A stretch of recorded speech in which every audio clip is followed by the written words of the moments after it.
Welcome to Native Talk Arizona, Native Health's Native American Cultural Affairs program, presented by Native Health and KRDP 90.7 FM. I'm Susan Levy.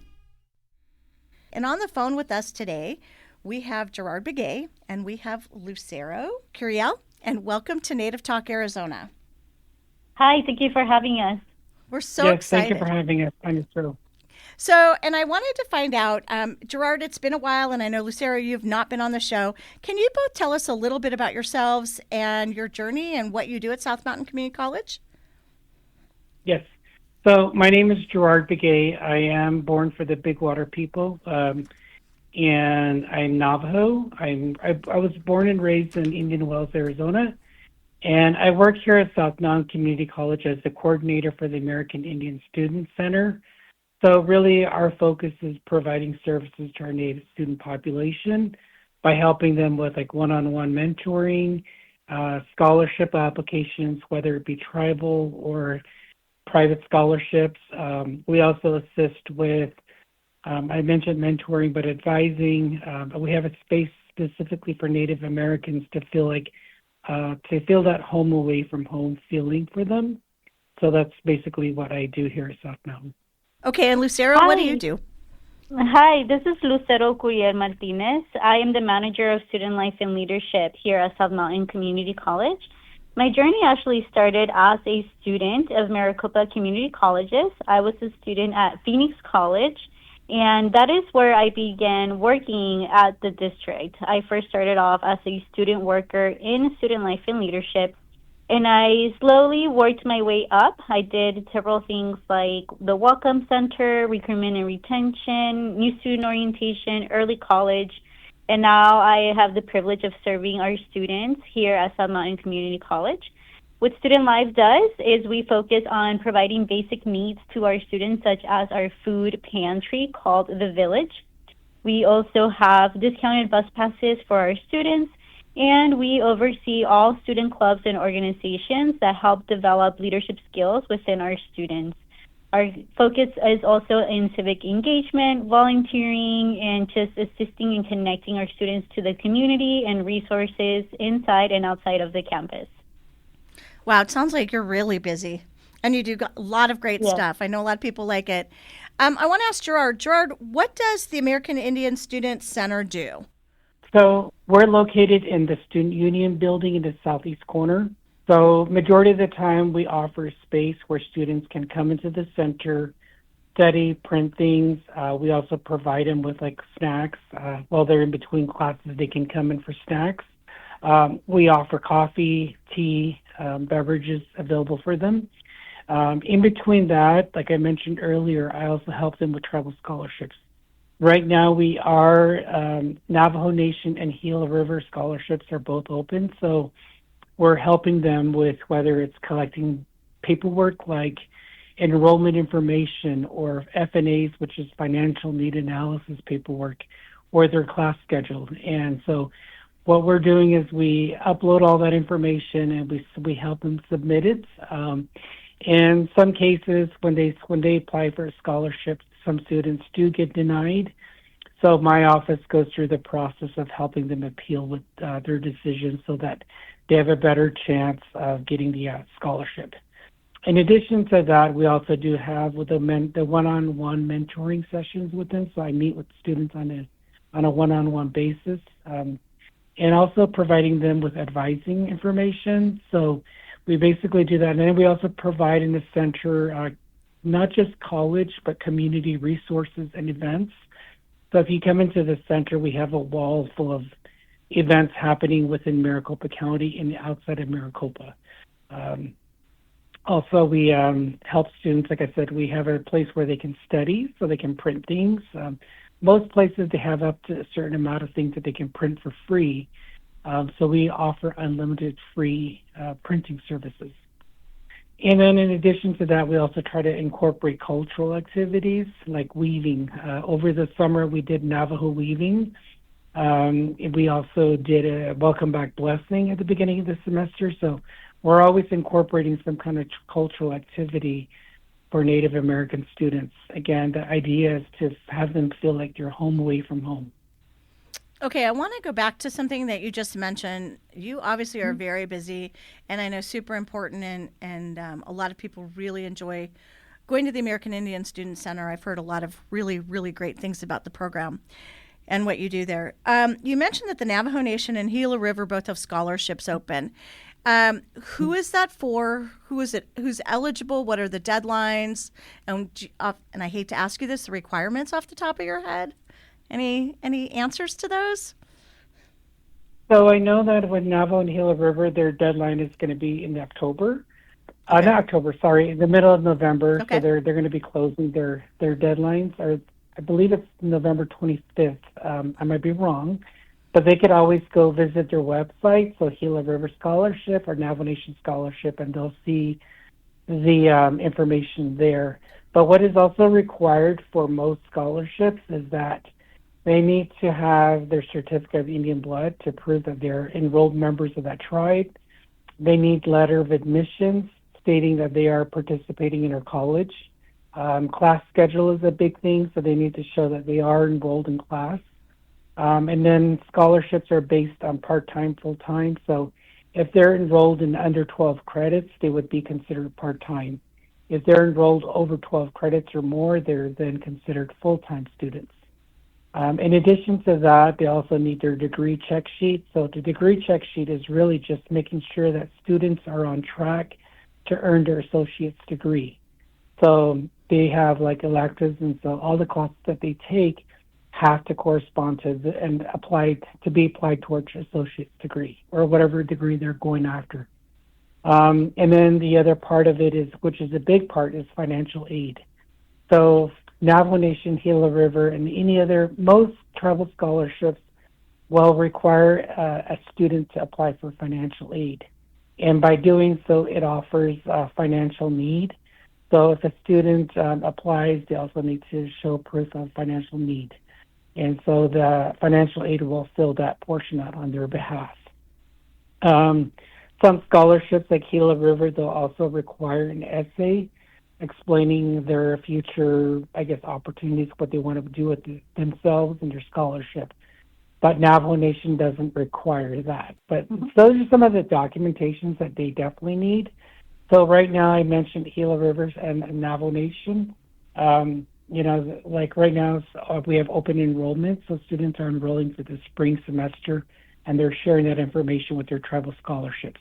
The other thing I forgot to mention was they also need a copy of their official transcript, which they would normally request that through our parchment, which is it's a different source that provides official transcripts for Native students.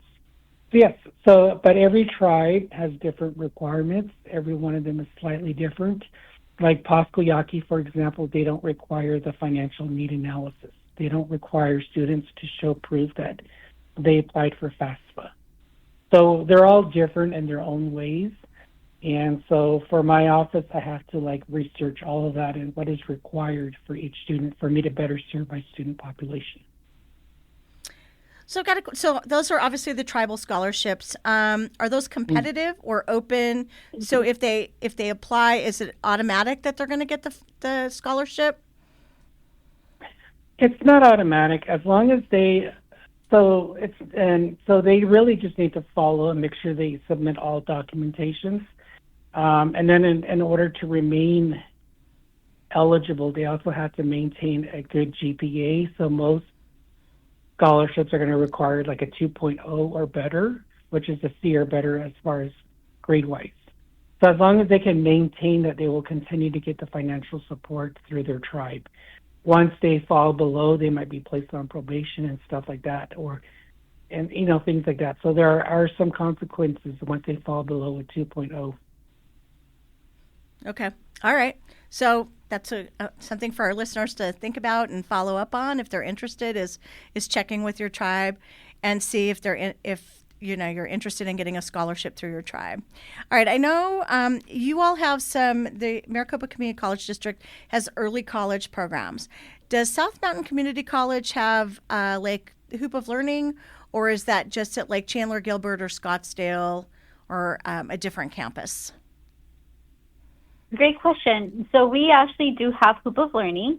We also have the ACE program, which stands for Achieving a College Education, as well as dual enrollment. And so all of these programs are tailored to our high school students near the college, where they can either come on campus or take classes at their high schools to receive college credit. So we do have an amazing Hoop of Learning program that two of them, one at the Guadalupe Center and one here on our main campus, that are supporting our Native American students in receiving college classes for free. That's awesome. I know ACE and Hoop are great programs, and we really encourage our listeners to check on those programs at Maricopa Community College District. I know your campus and Guadalupe and some of the other campuses as well have those programs, and it's a great opportunity to kind of get ahead. So, Lucero, do you have any upcoming events going on at South Mountain Community College or in Guadalupe? Yes, we do actually. We have Desert Beats Community Dance, which is presented by Student Life in the American Indian Student Center. It is going to be on Thursday, November 13th from 5 p.m. to 8 p.m. at our main campus, South Mountain Community College on 24th Street and Baseline. We're going to feature a show by Gertie and the T.O. Boys. We're very excited about having that band here on campus, and our whole goal is to create community within each other and show the connection that American Indian and Hispanics have with music. The music is known as Waila and Chicken Scratch for the American Indian community, and it's very similar to cumbia for the Hispanic community. And so it is a good way for us to just get together, have some fun under the desert sky. The event starts at 5 p.m. We have the live performance by Gertie and the T.O. Boys at 6 p.m. to about 8 p.m. We will have Emerson's food truck, a live auction, as well as some students that are going to be helping other students and staff and attendees how to dance. And so we invite the community to come out and join us. It's going to be a fun night, and we hope to see everyone there. Wow, that sounds like an awesome event. All right. So I know that you all do a lot of things. And Gerard, do you have anything else planned also through your program? Anything for the holidays? Or are you going to do another weaving class? We do have another event coming up. So this is going to be part of our Native Heritage Month. November 22nd and the 23rd at the Mercado in Guadalupe, we're going to be hosting a holiday art market. And so we're allowing all Indigenous artists to showcase their artwork. And then our Native Club, our Native American Student Union Club, they're going to be selling Native food like fry bread, mun sandwich, Indian tacos and stuff like that to raise funding for our club. And so that will be happening again November 22nd and 23rd. That's going to be at the Mercado in Guadalupe. Awesome. Okay. And that's through yours and through also South Mountain that in Guadalupe, right? The community college in Guadalupe. Yes. Okay. Awesome. Mm-hmm. All right. So I know we're pretty much out of time, but I wanted to find out, how can people contact both of you or find out about like the American Indian Student Center at South Mountain Community College, or what's the preferable way of reaching out? Sure. We'd love to hear from people in their questions. There's different ways to reach out Student Life and Leadership. You can find more about us at our main website, southmountaincc.edu. If you would like to reach out to me specifically, you could email me at lucero.curiel@southmountaincc.edu. We also have an Instagram account for our Student Life page that is open to everyone. And the handle for that is at smcc.studentlife. And there are several ways that people can communicate with us through those platforms. They can also reach our main office. It's the Student Life office in the Student Union on the main campus. Same thing with the American Indian Student Center. We are under the, if you just Google us under, or if you search our main webpage for South Mountain, we're listed there as the American Indian Student Center. I can be reached at, my email address is gerard.begay@southmountaincc.edu. So you can always reach me there. And again, I'm also located here in the Student Union building in the southeast corner of the building. We're very easy to find. So that's how you can best reach me. Okay, and then my other question is, so if somebody was interested in finding out more about South Mountain Community College, the campus in Guadalupe, would they reach out to either of you, or would they reach out to that building or that campus? Either one of us. I mean, we can always direct them to Kyle, who oversees the Guadalupe Center. Kyle Mitchell. Okay, awesome. All right, well, I cannot thank you enough for coming on, telling us about what you've got going on. I did not know about Hoop and Ace being there. I thought it was just the other campuses. And I'm also glad to hear that you've got some really great events planned. And I encourage people to check it out and attend. And also those tribal scholarships, which I didn't know about, the Navajo Nation and Gila River, as well as other tribes. So Maricopa Community College District does such an amazing job. You all just really do such great work and so supportive, and encourage people to go out and get their education. So my hat off to you for doing a great job, but thanks for coming on today. Thank you for having us. Coming up next on Native Talk Arizona, we'll chat with Larry Redhouse, jazz pianist and composer for the Redhouse Family Jazz Band. Support for KRDP 90.7 FM comes in part from Native Health, with 2 locations in Phoenix, 4041 North Central Avenue, Building C, near the corner of Central Avenue and Indian School Road, and at 8800 North 22nd Avenue. Native Health is also located in Mesa at 777 West Southern Avenue, near the corner of Southern Avenue and Extension Road. Native Health also provides primary medical services at the new Guadalupe Health Center, 6725 South Priest Drive in Guadalupe. Native Health provides primary medical, dental, behavioral health, WIC, and wellness services for the urban Native American community. For more information, call 602-279-5262 or visit our webpage at nativehealthphoenix.org.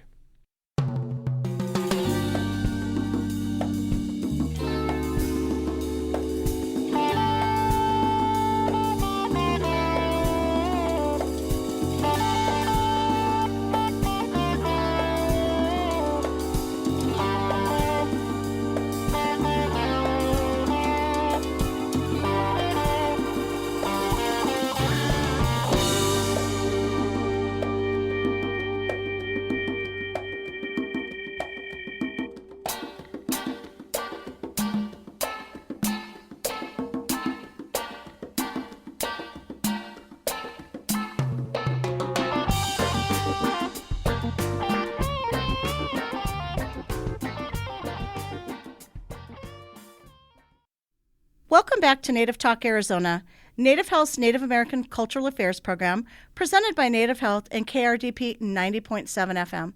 I'm Susan Levy.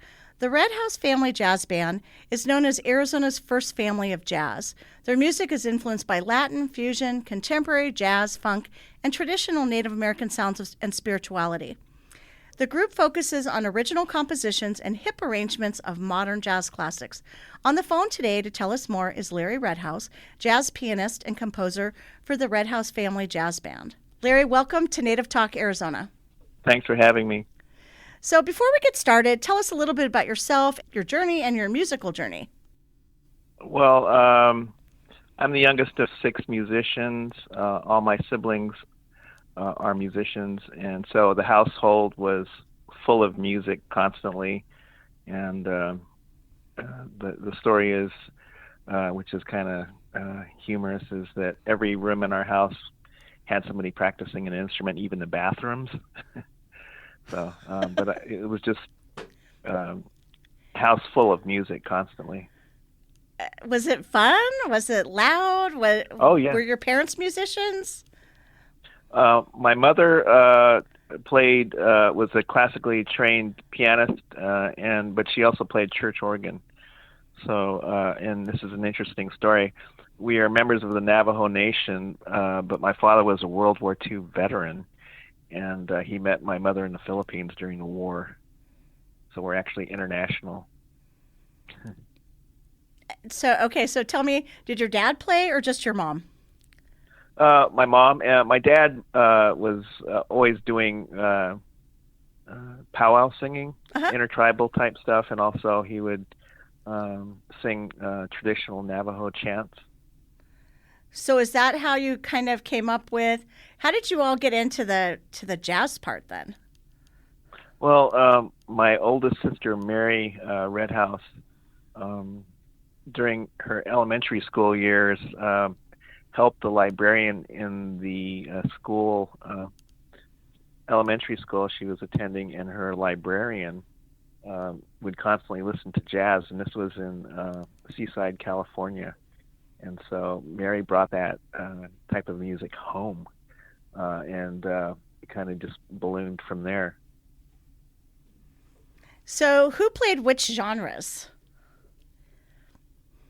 So Mary came home with that genre, and then Yeah. how did you all get into like jazz and like Redhouse? And each of you, are you each? You said there's six of you, and six musicians, and then were each of you or all of you into jazz, or did you each have a different genre that you liked? Yeah, and not specifically just jazz. I mean, the first album I bought was a Beatles album back in the 60s. So, so that also bled over to like rock and Latin, salsa, that kind of stuff. And in the area we lived in California, the Bay Area, and there was a lot of, like bands like Steve Miller, Santana, Malo, and to go onto the jazz side of it, it was like Miles Davis. Saw Miles Davis at the Monterey Fairgrounds. Mahavishnu Orchestra, which was John McLaughlin playing in San Francisco, and also Tower of Power, which is a funk-based horn band. So there was so many different styles of music that we were exposed to. So which one was your favorite? Or should I not ask that? I kind of focused on jazz, but I have influences in different jazz styles too, like Latin jazz, even things like with Herbie Hancock, he brought in funk into it, and also Miles Davis, and especially during the years that jazz was beginning to be electrified with electric instruments. So it contains all those influences. Wow. All right. So let's back up a little bit and let's talk about. So you had these you had six siblings, and you played everywhere, including the bathroom, which sounds really interesting. Practicing. Okay, practicing in the bathroom. So did you all do a lot of other things when you were children? Did your mom and your dad have did you all have where you would play together in the living room, or you would go to events together? Did it play a big role growing up? This is a funny story. When we were just very small, probably in elementary school, I must have been maybe kindergarten or something like that.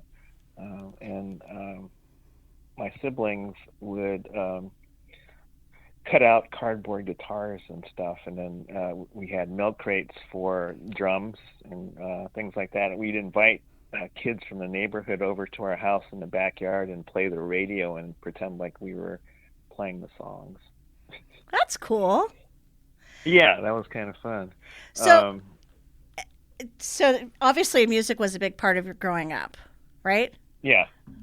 So were you all self-taught, or did you all go to school, or some of you go to school for music? Oh, yeah. There was a time where we had a music academy close by our house. I was like a block away, and my father allowed us to have lessons for a while. And so I was taking trumpet, and my oldest sister, Mary, was taking piano and ear training along with my brother, Vince Redhouse.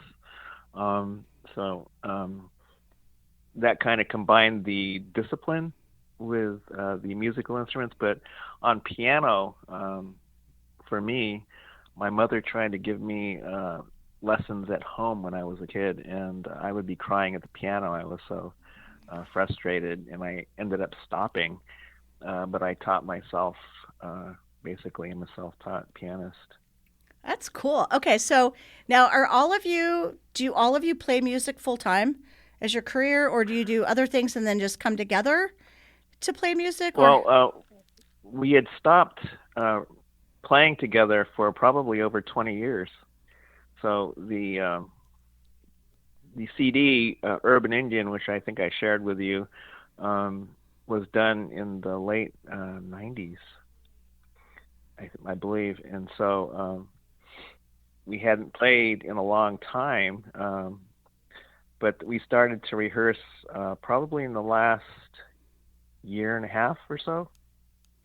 And so and we just had a rehearsal today. So it's pretty exciting, really. And we've all had different careers with different musicians. Mary has played with our Carlos Nakai and others, national talent. Same thing with my brother Lenny and Tony. So we've all had different focus with different bands, and then coming together and sharing our talents is what we're doing now. That's awesome. All right, so I know you've got a show coming up, and it's going to be at the Nash at the end of November. So when you play at the Nash, is this just jazz music, and is your concert just one type of music, one type of jazz, or multiple types? Jazz is such a wide spectrum of styles. So we were rehearsing today, and so I was using like electronic keyboard synthesizer, and plus I have a grand piano in my music room. Mary was playing electric bass. Tony was playing congas and bongos. We have a tenor sax player, and also the drums too. So we were playing some pretty intense fusion funk stuff and getting into that. So it won't just be strictly, people think of jazz as like, no, it's not. You know, we actually do some salsa stuff, and there's one tune that actually has little bits of reggae in it too. So, you know, the main thing about the jazz influence is that the ability to improvise, you know, with progressions and things like that. So, Larry, do you incorporate any of your indigenous background into your music, or your siblings into the music, the recordings, and the performances? Yes, we do. Like on that Urban Indian CD I shared, there we actually had my father chanting on one of the songs, and I think he was doing an honoring song in the background of one of the intro of a tune. What we're doing now, Mary sings a couple of things in the background and also at the beginning of some tunes, and also she likes to do like bird sounds. Because she's really into nature and stuff, and Tony does the same thing with some of his percussion instruments, and we usually start the concert or the performance with an honoring song on the native flute that Mary usually plays. So yeah. So now, when you were talking earlier about that you were practicing, I think you mentioned that you all don't live in the same town. Is that correct? Well, we do actually. There's just one brother that's in Oregon, so, and he's not able to travel right now here to do the concert. So we're using an outside player from originally from Connecticut on tenor sax and flute, who's a dear friend, Dwayne Riley. Okay, so you do, when you practice like today, you practice in person? Yes. Together? Okay. Yeah, we do. Okay. Are they as passionate? I mean, is this their love? Like, it's obviously yours, jazz music? Yes. So yes, we all have that kind of drive, the intensity about music, and so it's just it's a way of expression, and it's also tied in with our own personal, individual life experiences that's brought to the music. So it's got a depth to it. And then, do you have any messages that you're spreading through your music? Anything in particular, or you just want people to come and enjoy it and listen? That, to come and enjoy and listen, but also sharing as a Native individual is that not to stereotype Native musicians.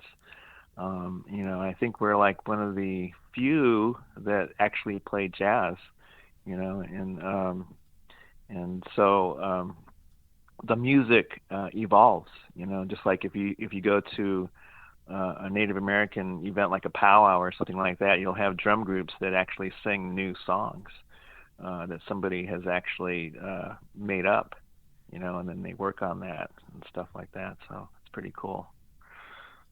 So there's not too many. Hopefully, what we want is, and through this interview, is to share with the Native community and hopefully get a good turnout by the First Nations people. That would be awesome. We did have. I know you talked about Indigenous jazz musicians. We interviewed. Julia. Okay, so Julia O'Keefe. Yes. Yep. And so I'm not very familiar with jazz. I learned a lot, and I'm learning a lot from you. But I still think the thing that always sticks with me is your story about having instruments in every room and the bathroom. Yes.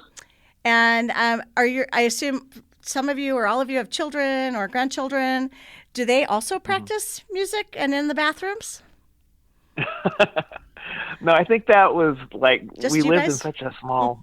Yeah, and a little large family, and basically it was like the horn players were in the bathrooms, and there's a little bit of echo in there, Like my brother would practice tenor sax and flute, and I would sometimes practice in there with a trumpet. Can you imagine that?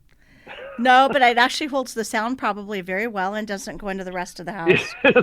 I remember my kids practicing, and I was like, oh my gosh, that is loud and annoying. I mean, you love them, but loud. Yes. And so to share with you how determined we were to learn the language of improv and jazz, we found out that, if you buy, and this is back when Goodwill was selling like used record players, stereos that had a 16 speed on the turntable, which brought down the music to an octave down and much slower, like in slow motion, and you can learn like bebop lines on horns and stuff. So we would do that. We'd notate different musicians that we liked and learn how they were playing. That is cool. I did not know. I didn't know that, and I didn't know that the players used to do that. Huh. Yeah. So now, I mean, the technology is you can actually get a player that will do that, with the electronic technology. But back then, it was just like, hey, buy an old turntable, with stereo with that, and, So all our records were all scratched because we were using so much and trying to learn stuff. So, Larry, we're going to play a little bit of Sparky's theme, and can you tell us a little bit about it? Yes, that tune has different styles involved in one song, and I originally wrote it for my daughter, Catherine Ursula Iris Rhodes Redhouse, and it has a funk part to it. It also has a salsa and samba section to it, and there's also a drum solo and a sax solo in there and a piano solo, so it covers a lot.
How do you think that your music that your work, your music, your writing, your playing, how has it evolved throughout the years? Because it sounds like you've been playing for a while, right?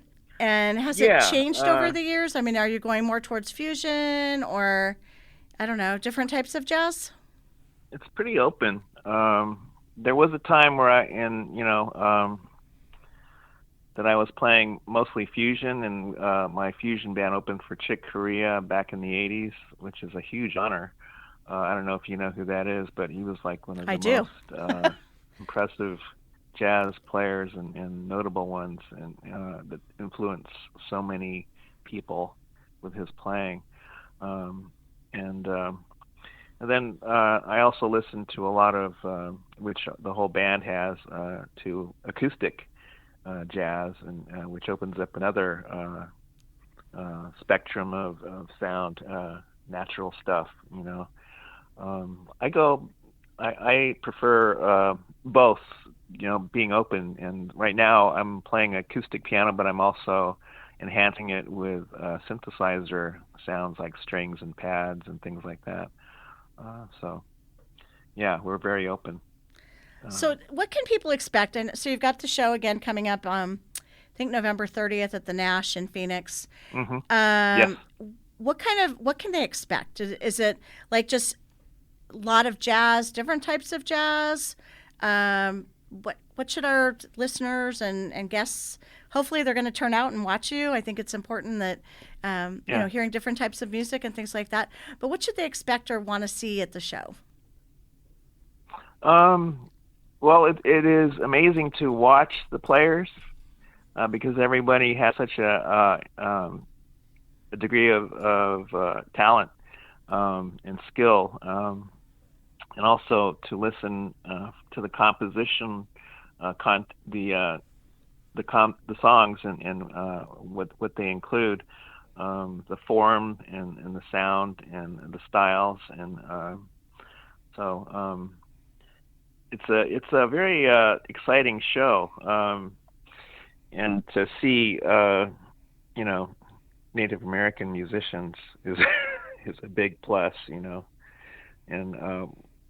we really admired people like Redbone, if you remember that band. Yep, Leon Redbone. Yeah, the band Redbone. Yep. Come and Get Your Love, that famous tune that was on Top 40 for quite a while. And I still hear it occasionally. And so those were the kind of people we kind of looked up to, too, growing up, along with bands like Santana and Malo. And Malo was led by Carlos Santana's brother, Jorge. And he did more of a traditional type Latin, including salsa, into his music, too. So. But I just think, I think the Native community will be encouraged by seeing us, and I hope there's a good turnout from them. I do too. So, do you play covers at these, or are these do you ever play covers? Yeah, I came from that experience when I was playing trumpet professionally in high school. I was playing in nightclubs, and we were doing a lot of top 40 stuff. Like Earth, Wind, and Fire, Chicago, that kind of stuff, and I was in high school. Right now, and for years now, I've been composing originals. So at this concert here, we'll be doing mostly originals. I think it sounds like it's going to be a great concert. Yeah. But I know some of the ones you're talking about, I remember the music, and there's nothing like that today, like some of those old-time bands and music. No, and so it was more melodic. There was actually melody and things like that, and so. I'm not sure that the younger group would agree with that, but I do for sure. Yeah, so and it's actually real players. It's not just a machine playing a rhythm or something like that, and backing tracks, that kind of thing. It's so people that have spent some time on their instruments. So, which song have you composed that's your favorite? God, it would depend on any mood I'm in. So, well, how many songs have you composed? Well, there's the material probably would cover about a 3-hour gig. Wow. So, Okay, and what's your favorite then? I really don't have a favorite. So, So where can people, if they wanted to listen to some of your 3 hours of music that you've created, is it on different platforms, or how can they find your music? They could go to my website, which has the Redhouse Family Jazz Band music on the music page, and it also has my jazz trio and jazz quartet music on it too, and some of the native flute things that I worked on for like a meditation CD, originals on that too. So check out LarryRedhouse.com and to listen to samples and also information on the band also. So what's your favorite one to perform? Favorite what? Favorite song, your favorite piece? Like I said, it all depends on what I'm feeling, Okay, so you have a few. When I'm playing anything, it's like focus, and try to use everything I can to put into that song and what I'm playing. So I guess the favorite song would be the one that I'm playing at the moment. All right, that's a good answer. I'll take that one. And interesting, I think one of the native ways of in spirituality is we are all composing a song as we live. So hopefully we compose a good one, All right, so tell me a little bit. So the show is going to be like we've been mentioning, at the Nash at the end of the month. Mm-hmm. And typically, I don't know if I've ever been to the Nash, or it's been a long time. So typically you'll open, and how many songs do you perform generally at a concert like that, at that kind of venue? Oh, I would say probably in a set, maybe 7 or 8 tunes per set, maybe. So the whole concert would be like maybe 16 tunes. That's awesome. And so like a couple hours? Yeah, we'll be playing there for 2 hours from 3 to 5. That should be great. Yeah. And then what do you do? Are you active in social media at all, like on Instagram or Facebook, TikTok, or anything? I'm on Facebook under Larry Redhouse. Okay. And then do you do a lot of touring? We haven't done that, but just recently we did get we made a promo sheet. We're going to try to get into the Indian market in Santa Fe. This band, the Redhouse Family, has also performed for the opening of the American Indian Museum in Washington, D.C. A couple of times we've played there. And also my jazz trio, the Larry Redhouse Trio, has played there several times, and also at the Kennedy Center Jazz Club and some jazz clubs in Washington, D.C. there. I've also played international in France, in Grenoble, France, for the Grenoble Jazz Festival. So we've kind of been around. Those are all pretty impressive venues. Yeah. And events. Yeah. It's an honor. Yeah. Definitely. Congratulations to that. And one thing I didn't ask, I know you mentioned that there were 6 of you growing up. Are all of you in the Redhouse Family Jazz Band? Or right now, my brother who plays drums won't be playing with us. We have another guy that's playing that knows all my tunes and all the material. And my brother recently broke his back, so he fell down some stairs. So he's recovering, and he'll be fine. And so we'll have a guy named Gil Rodriguez who. Musically, I just kind of grew up here with him, playing with him many times throughout the years. So we're glad to have him. But my brother's going to be fine. It's just he has to wait for another, I believe 3 months until he can start, really getting back at it. Oh, I hope he feels better and heals I know. quickly. That sounds terrible. Yes. You said Mary, what is she playing? And then your other siblings? Mary Redhouse, she plays bass. And she has a voice that she'll throw in some stuff in scatting and occasional things, and and like I said, she likes to make bird sounds too. And she'll be playing bass and doing some of those vocal things. Like I said, she has played with R. Carlos Nakai and some very heavyweight players, Oliver Lake, and toured with him in Denmark and Canada and New York. And so, she's been around. My brother Lenny, who won't be playing drums, but he's usually on that chair, has taken lessons from in Boston from a gentleman, Alan Dawson, who was Dave Brubeck's drummer for years there. So he's got some amazing schooling from that guy. Tony Redhouse on congas and percussion, bongos, has played for many years. Right now he's currently playing with a soul band called Soul Essential in Tucson. He just adds so much color to the compositions, and you'd be amazed to see how many percussion things he has that he adds to the songs. And a guy named Dwayne Riley on tenor sax and flute, and he's originally from Connecticut, and he has been a teacher for many years, teaching music theory and also woodwinds and music ensembles for over 35 years, and so we're honored to have him play with us. Well, it sounds like it's going to be a great concert. We're almost out of time, so we want to remind our listeners the show is November 30th, which is a Sunday, correct? Yes, it's Sunday. Sunday, November 30th, you said from 3 to 5 at the Nash? 3 to 5. At the Nash.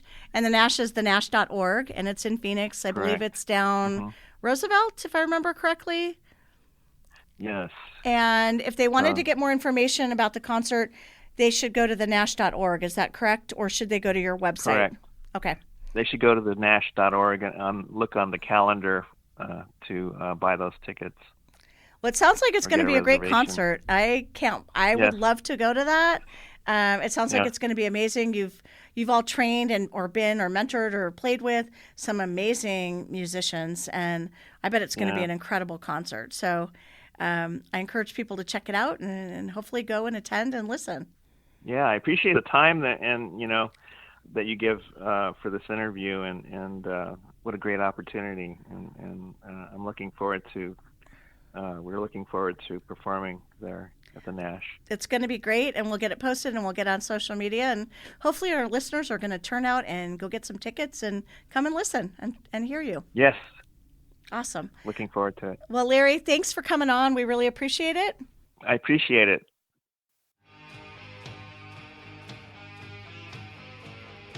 Thank you for listening to Native Talk Arizona, presented by Native Health and 90.7 FM KRDP. Our executive producer is Susan Levy. Sound engineer is Javier Quiroga. We hope you will tune in again next week. If you have any questions, please reach us at nativetalkaz@listentokrdp.com.